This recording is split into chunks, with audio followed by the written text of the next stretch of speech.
그러면 제 두 번째 파트가 되겠는데요. 공부하는 방법과 관련된 이야기가 되겠습니다. 그 임정수 합격생의 수험 기간이 굉장히 짧아요. 제가 가르치면서 같이 봤을 때 이제 짧은 기간 안에 합격을 했거든요. 2023년 3월 달에 시험 준비를 시작했죠. 맞아요. 그리고 2024년 3월에 1차 시험에 합격했고, 그러니까 딱 1년 지나서 이제 합격을 했고, 6월 달에 2차 시험을 받고 2차 시험에 합격했고, 11월 달에 3차 면접까지 최종 합격을 했어요. 그래서 실제 시험 기간으로만 따지자면 2023년 3월 달에 시작해서 2024년 6월에 2차 시험을 볼 때까지 한 16개월 정도 기간을 준비를 했거든요. 만약에 이제 우리가 경제학적 관점으로 접근해서 투자 대비 효율이라는 관점으로 보면 16개월 투자해서 외교관이 됐다는 거는 굉장히 그렇네요. 아주 좋은 투자고 맞아요. 훌륭한 투자라고 볼 수 있습니다. 그러면 이제 이 짧은 기간 안에 본인이 원하는 목표를 이뤘다는 건 전략을 잘 세웠다는 거니까 그 전략, 즉 그 기간 동안에 어떻게 준비했는지 이게 이제 상당히 좀 궁금할 거예요. 다른 이제 지금 준비하는 학생들 입장에서는 특히나 더 베리타스 학원에서 외교관 시험 준비를 하고 있는 학생들한테 질문지를 좀 돌려가지고 질문을 좀 받았습니다. 그러면 그 현실적인 질문들이니까 그 질문을 먼저 소개하고 답을 좀 들어보도록 하겠습니다. 네. 그리고 그 질문은 크게 두 가지 종류로 나눠져 있어요. 하나는 국제정치학에 관한 거고 두 번째는 국제법에 관한 것입니다. 그러면 이제 첫 번째 질문. 초시생의 경우에 장기적, 단기적 학습 계획이 궁금합니다. 완전 백지 상태에서 어떤 것을 먼저 하고 또 어디에 시간을 더 투자해야 되는지 등의 시간 배분 문제도 궁금합니다. 네. 우선 초시생이신 점에서 장기적, 단기적 학습 계획을 여쭤보셨는데 저는 최대한 이 수험 기간을 단기에 끝낸다라는 마음을 가지시는 게 중요하다고 생각해요. 물론 평균 합격자 공부 기간이 3, 4년 정도 되는 건 맞는데 그렇다고 난 3, 4년 후에 붙어야지 라고 생각하지 마시고 나는 올해 붙어야지 라고 생각을 하셔야 이제 어떤 여러 가지 변수들이 개입이 되었을 때 최종적으로 그 기간 안에 합격을 할 수 있는 거거든요. 그래서 일단은 공격적으로 좀 목표 설정을 하셨으면 좋겠어요. 나는 반드시 올해 붙는다. 이런 마음가짐을 가지시면 좋을 것 같고 그다음에 국제정치학의 한정에서는 이제 학습 계획이라고 하면 가장 먼저 우선순위에 두어야 하는 건 이론 이해입니다. 그래서 국제정치학 공부는 저는 크게 세 가지로 나눌 수 있다고 생각을 하는데 이론 이해와 문제풀이 및 이슈 그리고 답안 완성도 이렇게 세 가지로 나눌 수 있는 것 같아요. 그래서 가장 공부를 처음 시작하시는 분이라면 당연히 이론 이해를 우선적으로 하셔야 됩니다. 그래서 이론 이해를 한다라는 건 이 이론이 무엇을 설명하는 것인가, 도대체 이 이론이 답을 주고자 하는 어떤 문제는 무엇인가, 그리고 이 이론의 해결책은 무엇인가, 이거를 스스로 이해를 하셔야 되거든요. 그래야지 이게 나의 글로 써질 수가 있어요. 그래서 이론 이해에 좀 집중적으로 공부를 하시는 것이 좋고 이론 이해가 어느 정도 완성이 되었으면 그 다음에 문제풀이와 이슈 그리고 답안 완성도로 이제 넘어가시는데 여기서 또 하나 중요한 점은 한 가지를 완벽하게 끝내고 넘어가는 건 너무 이상적인 목표라는 거예요. 이론 이해가 100% 할 수 있는 것은 사실상 불가능한 일이거든요. 그래서 어느 정도 이해가 됐고 내가 어느 정도 쓸 수 있다 하는 단계에 다다랐다고 생각을 하면 그 이후에는 이제 답안 쓰시는 연습, 문제 푸시는 연습, 그리고 이슈를 좀 살을 붙이시는 연습을 병행을 하시면 좋을 것 같습니다. 네, 이론 공부가 중요하다는 말씀이신데 국제정치학을 강의하는 입장에서 국제정치학에서 이론이 시험 전체에서는 한 50% 이상 차지하죠. 그러니까 이론 공부가 좀 탄탄해야 그 시험장에 갔을 때 어떤 문제가 나와도 거기에 대해서 이제 답을 할 수 있으니까 그 부분이 굉장히 좀 인상적으로 와닿네요. 네. 네, 두 번째 질문입니다. 3개월, 4개월 단기간에 최대한 효율을 끌어내려면 국제정치학을 어떻게 공부하는 게 좋을까요? 또 단순 암기가 아닌 깊이 있는 공부를 하는 방법을 알고 싶습니다. 계속 채워도 머리에서 빠져나가는 기분이 든다고 합니다. 네, 이 질문도 저도 굉장히 공감이 되는데 아마 3, 4개월 단기간에 효율을 끌어낸다는 말은 대부분 이제 1차 시험이 끝나고 2차 시험 들어가기 직전에 그 기간을 말하는 것 같아요.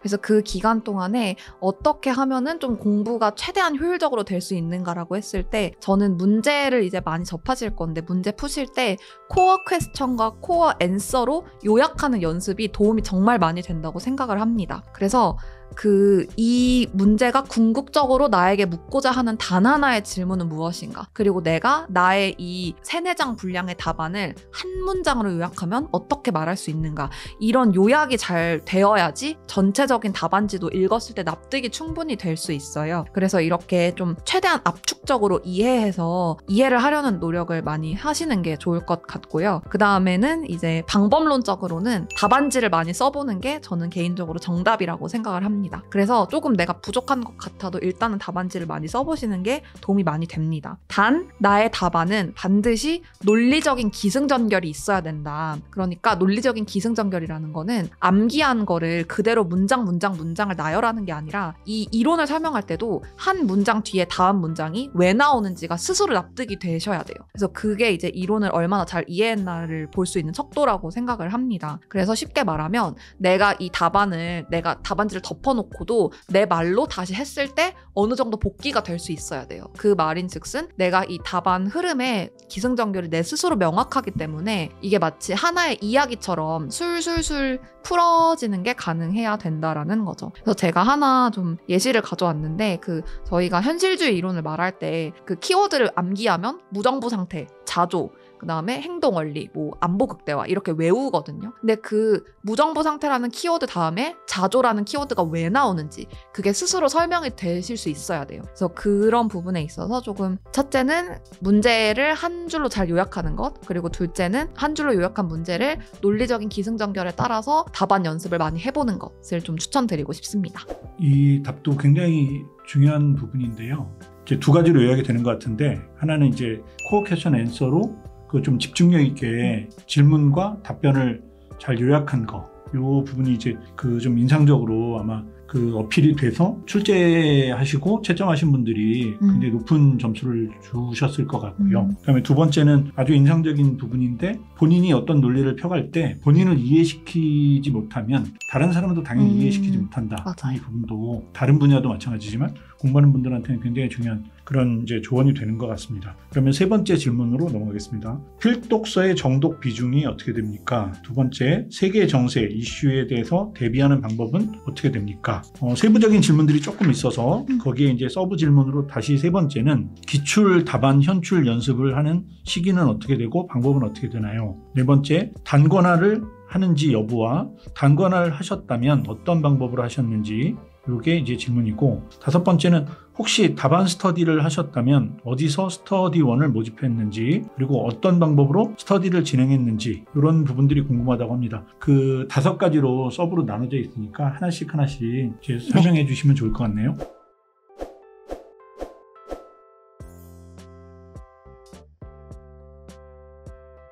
네.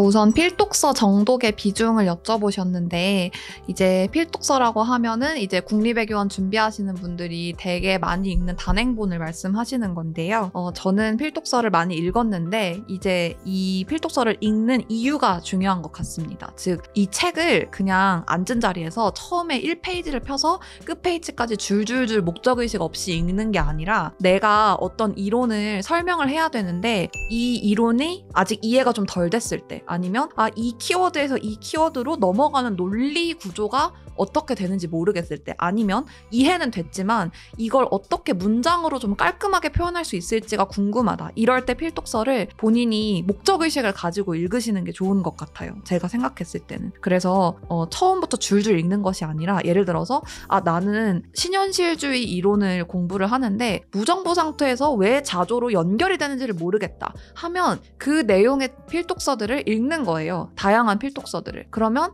미묘하게 교수님들마다 설명하시는 패턴도 다르고 사용하시는 단어도 다르지만 그 핵심적인 본질은 같거든요. 그러면 그걸 읽어가면서 내가 스스로 납득이 되고 그게 이제 자연스럽게 답안지에 녹아날 수 있는 거죠. 그래서 좀 목적의식을 갖고 필독서를 읽으셔라, 이 말씀을 드리고 싶습니다. 그 다음에 이제 세계정세 이슈 대비 방법. 이게 아마 많이들 외교안보연구소 자료들도 읽고 그렇게 하시는데, 저는 아까 말씀드렸다시피 그 연설문들을 공부해온 배경이 있었어서, 연설문이 사실 우리나라의 정책을 대중에게 쉽게 말하기 위한 정책 수단 중에 하나잖아요. 그래서 저는 개인적으로 연설문이 도움이 많이 됐어요. 복잡한 정책들을 어떻게 간단한 말들로 미국 대통령이 미국 국무장관이 이야기를 하는가, 그런 것들이 저한테는 개인적으로 도움이 많이 됐고, 그래서 저는 이제 조금 구체적으로 말씀드리자면 한국 대통령, 외교부 장관, 국방부 장관, 미국 대통령, 미국 국무장관, 미국 국방부 장관, EU 집행위원장, 그 다음에 UN 차원의 논의들, 조금 그런 연설문들이 도움이 많이 됐습니다. 근데 이거는 아무래도 영어로 돼 있다 보니까 영어적인 장벽이 있는 분들은 조금 어려울 수도 있지만, 본인이 영어가 그래도 이해가 된다 하시면 제 생각에는 몇백 페이지짜리 논문 읽는 것보다는 연설문 보시는 게 조금 더 효과적일 수도 있어요. 이거는 저만 가지고 있었던 팁인데 혹시 이용해 보실 분이 있으면 참고해 보셔도 좋을 것 같고, 그 다음에 제가 또 그 답안 특강을 들었는데 답안 특강을 쭉 들으면서 논문을 항상 같이 주시거든요. 근데 그 논문의 데이터들이 정말 좋아요. 그 데이터들이 학술적으로 어느 정도 검증도 됐으면서 그 충분히 그 논문의 논지에 필요한 데이터만 모아져 있는 것이기 때문에 굉장히 좋습니다. 그래서 논문 데이터들을 많이 사용을 했어요. 사실 시간이 없으시면, 또 연설문 읽는 게 부담스러우시면 논문만 보셔도 저는 충분하고 차고 넘친다고 생각을 합니다. 그 답안 특강 논문들 사용하시면 좋을 것 같습니다. 그 다음에 기출 답안 현출 연습의 시기와 방법 여쭤봐 주셨는데, 저는 제가 따로 기출문제 푸는 시간을 갖지는 않았어요. 왜냐하면 저는 순환 강의를 예비순환부터 1순환, 2순환, 3순환 그리고 마지막까지 쭉 따라갔기 때문에 순환 강의를 따라가시다 보면 자연스럽게 기출문제들을 많이 접하게 됩니다. 순환 강의에서 모의고사로도 출제가 되고 목차 퀴즈로도 보고, 그렇게 풀면서 자연스럽게 필요한 기출문제들은 전부 다룰 수 있거든요. 그래서 저는 그렇게 순환 강의 따라가면서 자연스럽게 했지, 굳이 제가 또 따로 시간을 내서 또 따로 뭐 비용을 들인다거나 품삯을 들여서 기출문제를 정리하거나 하는 별도의 공부는 하지 않았고, 그랬어도 전 충분히 알 수 있었던 것 같습니다. 그 다음에 이제 단권화 여부 여쭤보셨는데, 그래서 이 단권화가 앞에 말씀드린 것이랑 연결이 되는데, 답안 특강 들으면서 데이터들이 너무 좋아서 이거를 논문으로 이렇게 놔두면 안 찾아보게 되니까 제가 정말 필요한 데이터들을 한 장 한 장씩 써놨어요. 첫 그 답특 시간 때 쌤이 모아놓으라고 하셨거든요. 그 데이터를. 그래서 폴더로 모아놓던지 아니면 본인이 볼 수 있는 노트에 모아놓으라고 해주셔서, 그날 일요일이었는데 그날 바로 그 문구점에 가서 제가 가져왔는데요. 이 A5 인덱스 카드를 샀어요. 그래서 이게 저도 이렇게 두꺼워질 줄 몰랐는데 처음에 진짜 그냥 한두 장 데이터 정리하려고 해놓은 거예요. 그래서 아직도 기억나는 게, 그 중국이 군사력이 얼마나 빨리 성장했는지를 보여주는 데이터가 논문에 너무 좋은 게 있었어서 이건 정말 까먹으면 안 되겠다 싶어서 그거 하나 정리하려고 샀던 노트가 이렇게 커지고 커지면서 저만의 단권화 노트가 자연스럽게 되었어요. 그래서 저는 단권화를 따로 하려고 한 게 아니라 하다 보니까 단권화가 됐다, 이런 느낌이고, 그래서 단권화를 완성시켜야겠다라는 목표를 갖는 건 비효율적이고, 본인이 정리를 하면서 자연스럽게 자료가 모아진다. 그러면 그건 단권화가 될 수 있는 거죠. 결국에 제가 항상 중요하게 생각하는 건 내용이 머릿속에 들어있어야 돼요. 단권화 노트를 아무리 예쁘게 만들어도 그게 머릿속에 들어있으면 필요가 없고, 반대로 단권화를 못해도 모든 내용이 내 머릿속에 있으면 상관없어요. 안 하셔도 돼요. 그렇기 때문에 단권화에 대해서는 너무 스트레스를 받지 않으셔도 되고, 국제정치학 같은 경우는 이렇게 논문 자료들 모아놓은 게 제가 우연히 이렇게 되다 보니까 단권화가 되었다라고 봐주시면 될 것 같고, 그래서 이거가 3순환 때 거의 완성시킨 거예요. 1, 2순환 때는 하나도 그 논문 자료들만 있었고, 그래서 여기 이런 내용들이 있는데, 이런 내용들은 제가 좀 이 내용은, 이 문장은 좋다, 이런 것들을 뭐 최고 답안이나 아니면 논문이나 이런 데서 보면은 문장을 그대로 옮겨놓은 것도 있고, 필독서 문장을 그대로 한 단락을 옮겨놓은 것도 있고, 그래서 방식이 통일되어 있지가 않아요. 어떤 부분은 키워드만 써있고 어떤 부분은 줄글로 써있고, 그 본인만의 이해를 할 수 있는 노트로 저는 만들었습니다. 그 다음에 답안 스터디를 여쭤보셨는데, 저는 사실 학원에 좀 수업을 적극적으로 활용한 케이스여서 스터디를 2차 한정에서는 거의 하지 않았습니다. 그래서 이렇게 보통은 스터디를 많이 하는데 저한테는 답안 특강이 스터디였어요. 잘 생각해 보시면 사실 스터디라는 게 같이 모여서 시간을 재고 답안을 쓰고 서로의 답안을 돌려 읽고 서로 코멘트를 하는 거거든요. 근데 똑같은 행위를 답안 특강에서도 할 수 있어요. 그리고 답안 특강에는 어느 정도의 그 답이 있잖아요. 그러니까 논쟁으로 불필요하게 소모되는 시간도 없고, 그래서 저는 답안 특강을 들었던 게 저한테는 스터디에 어떤 효과를 낸 것 같습니다. 굉장히 노력을 엄청 많이 했다라는 걸 저 노트를 보고 알 수 있을 것 같고요. 지금 이야기한 것 중에 제가 조금만 좀 더 그 살을 좀 붙이자면 첫 번째 이야기에서 제일 중요했던 거는 그러니까 필독서 부분에서 제일 중요했던 건 아주 좋은 포인트인데 필독서를 만드신 선생님을 내 그 개인 교사처럼 활용하는 거죠. 그래서 내가 어떤 부분이 궁금하다 그러면 그 부분을 찾아서 그분을 만날 수는 없지만 그분이 쓴 글에서 그걸 찾아가지고 내 이야기를 좀 찾아내고 거기서 내 논리를 보강하고 한 부분을 굉장히 잘 활용을 하신 것 같아요. 그 다음에 두 번째는 아주 인상적인데 그 연설문을 적극적으로 활용하셨다고 했거든요. 네. 연설문이 그 대중들을 상대로 해서 쉽게 정확하게 그리고 그 본인들이 뭘 하려고 하는지를 아주 명료하게 정리하는 거기 때문에 그런 연설문을 좀 잘 활용하면 전반적으로 이 정부가 어떤 것들을 하는지에 대해서 정리하는 데 매우 중요하게 쓸 수 있는 부분들 특히 쉽게 명료하게 쓸 수 있게 해주기 때문에 그거는 굉장히 좋은 전략인 것 같아요. 제가 지금 한 22년 넘게 그 가르치고 있는데 그 연설문 활용해서 공부 방법으로 썼다는 얘기는 제가 지금 처음 들어봤는데 아주 좋은 전략인 것 같습니다. 그 다음에 세 번째는 논문의 데이터를 축적했고 저 그 축적의 맞아요. 산물이 저렇게 지금 나왔다는 건데 답안을 아마 87점이면 어마어마한 점수거든요. 제가 지금까지 가르친 학생 중에 지금 최고 점수인데 그 정도 점수를 받으려면 채점하는 분들한테 뭔가 이 사람한테 이렇게 점수를 줘도 되겠다고 하는 확신을 심어줘야 되는데 그 확신은 아마 그 본인이 노력해서 쌓은 데이터들이 아마 그 확신을 심어주는데 굉장히 중요한 역할을 했을 거고요. 그런 점에서 데이터를 잘 모으고 그거를 가지고 자기 글에 붙여서 내 논리를 보강하는 데 쓰고 하는 부분들이 아주 그 1년 한 3개월 동안에 아주 성공적으로 잘 훈련이 됐고 그게 시험장에서도 그대로 이제 체화가 돼서 나타났기 때문에 그런 점수를 받았던 것 같아요.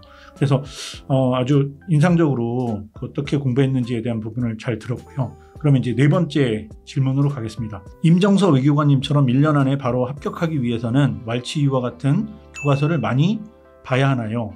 학원의 커리큘럼을 어떤 방식으로 따라가야 하는지 구체적으로 물어봐도 될까요? 저도 임정서 외교관님처럼 올해 수험을 시작하게 되었는데 열심히 할 열정은 많으나 어떤 방향으로 해야 할지 고민이 많이 되었기 때문입니다. 네, 그래서 앞선 질문이랑 겹치는 것 같아요. 그래서 다시 말씀드리지만 필독서를 읽는 건 좋지만 목적의식을 갖고 문제의식을 갖고 읽으세요. 근데 그 목적의식, 문제의식이라는 건 물론 내가 스스로 가질 수 있으면 너무 좋지만 보통은 그러기가 쉽지 않아요. 특히 처음 시작하시는 분들은 그렇기 때문에 순환 강의를 따라가셔야 되는 거예요. 순환 강의를 따라가면서 분명히 내가 이해가 안 되는 부분들이 생겨요. 그리고 모의고사를 풀면서도 내가 이게 이해한 줄 알았는데 써보려니까 못 쓰겠다 이런 내용들이 생겨요. 그런 게 이제 나의 문제의식이 되는 거예요. 그래서 그런 문제의식을 느꼈을 때 그러면 내가 못 쓴 이 내용을 필독서에서는 어떻게 썼지? 이거를 문제의식을 갖고 보시면 그때 이렇게 이렇게 쓰는 것이구나 하는 딱 시점들이 옵니다. 그래서 그렇게 활용하시면 좋을 것 같습니다. 좋은 말씀이시고요. 잠깐 그 사이에 지금 이제 우리 이런 학원 강의를 따라가시는 분들은 순환 강의, 필독서 이런 용어들이 익숙하셔서 괜찮은데 그렇게 아니고 이제 다른 방식에서 공부하시던 분들한테는 조금 낯선 용어니까 순환 강의라는 거는 저희 학원에서 이제 처음 시작할 때 그 다음 단계 해가지고 단계들을 만들어가면서 이제 우리가 강의를 진행하는 과정을 예를 들면 예비순환, 1순환, 2순환 이렇게 이제 이름을 붙여가지고 진행하는 강의의 하나의 이제 기법이고요. 필독서라는 거는 우리가 이제 만약에 어떤 글을 써야 된다고 하면 그 글을 쓰기 위해서 필히 읽으면 좋겠다라고 해서 그렇게 읽을 만한 책들, 교과서 이런 부분들을 필독서라고 합니다. 그래서 혹시 이제 처음 들으시는 분들은 그 용어가 조금 낯서실지 모르겠는데 요 신림동에서 이렇게 공부하는 벌써 여기도 한 20년 넘는 시스템들이 만들어져 있기 때문에 이 신림동에서 공부하는 방법들을 이름을 붙여가면서 이렇게 공부하는 방식 중 하나니까 그렇게 이해해 주시면 좋을 것 같네요. 그러면 이제 다섯 번째 질문으로 가겠습니다. 수험을 시작할 당시에 국제정치학 학습에서 가장 잘했다, 이건 잘못됐다 라고 생각하는 선택이나 공부 방법이 있다면 어떤 것인지. 두 번째, 답안지 구조를 잡아갔던 과정들은 어떤 것인지. 세 번째, 외교사 어렵죠. 외교사 정리 및 준비한 방법은 어떤 것인지를 좀 알려주십사 했습니다. 네. 일단 첫 번째, 이건 잘했다 싶었던 건 저는 꾸준한 답안 특강 수강이었습니다. 답안 특강이 일주일에 한 번씩 답안을 쓰는 것이었는데 그렇게 좀 계속적으로 쓰는 연습을 하면서 저도 스스로 내가 어떤 이론을 잘 못 쓰는구나 이거에 대한 이해를 할 수 있어서 답안 특강 수강이 저는 잘했다고 생각을 하고요. 잘못되었다라고 생각했던 건 저도 이 외교사도 연결이 되는데 외교사에 대한 부분이 고민이 많아서 그 다양한 방식을 시도를 해봤었어요. 그중에는 뭐 오픈코스웨어로 시중에 또 온라인으로 무료로 볼 수 있는 강의들도 있거든요. 그래서 그거를 보면서 뭐 강의를 정말 속기를 하려고 한다든지 그런 다양한 시도들을 해봤는데 결과적으로는 다 실패했어요. 그래서 그런 좀 한 번에 다 해결하려는 자세, 내가 이번 일주일 동안 외교사를 완전 독파해야지 이런 자세가, 이런 좀 완벽주의적인 자세가 오히려 스트레스만 불러일으키고 제대로 완성은 안 되는 것 같아서 그렇게 좀 완벽주의적인 자세는 좀 별로였지 않나라는 생각을 합니다. 네, 그 다음에 답안지 구조를 잡아나갔던 과정에서 또 이게 제가 되게 중요하게 생각했던 것 중에 하나가, 이것도 제가 답안 특강 들으면서 갖게 된 습관인데 항상 문제의 수러를 저는 가장 먼저 봤어요. 그러니까 앞에 내용 말고 설명하시오, 논하시오, 그렇게 맨 마지막에 수러를 뭘 쓰는지를 제가 항상 봤거든요. 그래서 올해 진짜 실전 시험지에도 딱 봤는데 수러들이 다 설명, 설명, 설명, 설명 이렇게 논하라는 문제가 없었어요. 올해 시험지가 잘 보시면. 그래서 제가 올해 시험 안 어렵다 이렇게 결론이 딱 난 거예요. 그래서 그렇게 수러를 좀 체크하면 교수님들이 지금 나한테 뭘 원하고 계시는지가 어느 정도 보여요. 이게 나한테 지금 지식을 요구하는 것이구나 아니면 어떤 특정한 논리 전개를 요구하는 것이구나 이런 내용들이 훨씬 잘 보이거든요. 그래서 문제를 처음 받으셨을 때 그 수러를 한번 동그라미를 치면서 읽어보세요. 그러면 생각보다 이렇게 시야가 트이는 느낌이 드실 수 있습니다. 그리고 외교사 정리. 그래서 외교사는 제가 궁극적으로는 굉장히 재미있게 공부를 했고 사실 지금도 되게 좋아하는데요. 그래서 외교사는 흐름을 이해하는 게 굉장히 중요한 것 같아요. 그래서 맥을 먼저 잡아야 된다. 그래서 여기 지금 제가 외교사 정리해 놓은 게 이게 잘 보일지 모르겠지만 제가 이거를 색연필로 이렇게 세로로 그어놨는데 이 색연필로 세로로 그어놓은 게 제가 생각했을 때 좀 기점이 되는 사건들이에요. 그래서 저한테 외교사는 이 5개의 사건만 알면 일단은 됐다 이렇게 생각을 했고 그 다음에 먼저 이 5개의 큰 사건들을 생각을 해놓고 그 다음에 이 사건에서 다음 사건으로 어떻게 넘어갔는지 그거를 조금씩 살을 붙이면서 공부를 해갔어요.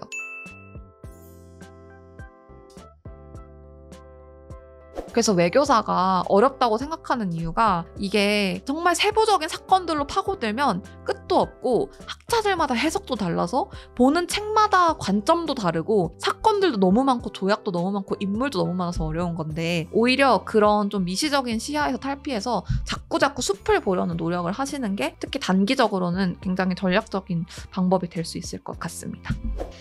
지금 이 답해 주신 거에서 아주 인상적인 부분들이 있는데요. 그 중에 하나는 일단 외교사가 좀 방대한데 그거를 그냥 일주일 안에 해결하겠다 이런 것보다는 좀 반복해서 하는 게 굉장히 중요하고요. 거시적 틀을 좀 이해한 상태에서 외교사 공부하는 게 고통을 좀 덜 받게 해주면서 이해도도 높이니까 그런 부분에서 이제 공부 방법을 굉장히 잘 찾으신 것 같아요.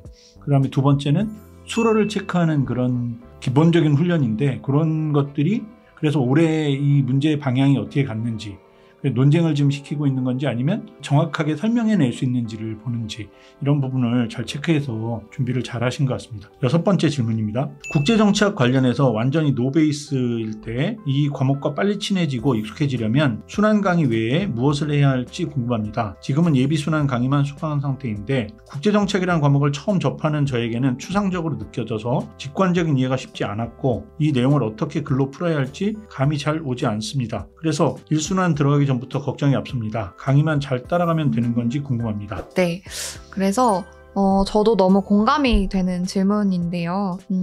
국제정치학은 무엇을 설명하려는 학문인가를 이해하는 데까지 시간이 오래 걸리는 것 같아요. 제 생각에는. 이게 처음 접하는 사람이라면. 그래서 국제정치학이 뭘 하는 학문이지?